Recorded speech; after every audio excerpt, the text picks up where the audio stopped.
Yes.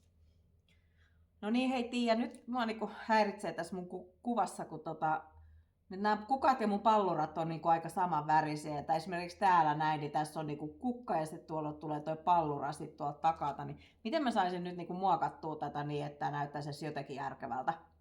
Jos sulla on niin kuin sitä samaa väriä häiritsevästi siellä taustalla, niin ota vaan reilusti sitä pohjaväriä, sitä keltaista ja maalaat ne niin kuin päälle. Et sieltä saa vähän sitä punaista näkyä, mutta se, että se sävy ei olisi enää sama kuin niissä sun kukissa. Okei, joo. Eli siis mä otan tuota keltaista ja vähän valkoista ja vedän päälle. Joo. Ja tällä isolla pensselillä, eikö niin? Joo, isolla pensselillä, et ei kannata pienellä ruveta suhraamaan. Et monta kertaa on se muissakin tapauksissa, jos se näyttää jotenkin ihan, että tämä on nyt aivan, menee niin kuin joksikin nippelihommeliksi, niin sitten vaan iso suti ja reilusti maalia päälle ja katsotaan uudestaan, että mitäs nyt tehdään. Okei, katsotaan mitä tämä nyt sitten sanoo. Pitäisikö siinä olla enemmän tuota valkoista, että se peittää sitä nimenomaan vai? Voit kokeilla ensin, että jos se on kovin sellaista plurua se sun valkoinen tai keltainen väri, niin sit sä varmaan tarvit sitä valkoista siihen. Mä laitoin siihen, kun mulla oli tässä alun perinkin vähän niin kuin. Joo.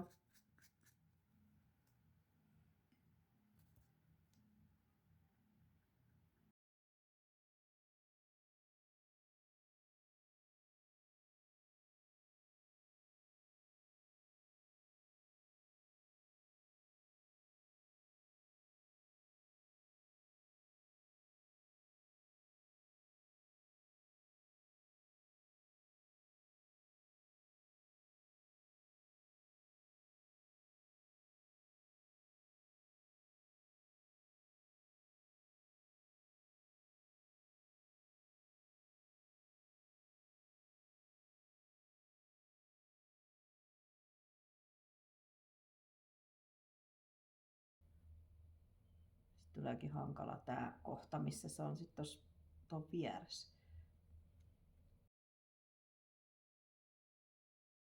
No niin, sitten nyt kun tää on ensimmäinen kerros kuivunut, niin mäpäs näytän nyt sitten tämmöistä mun aikaisemmin maalaamaa työtä.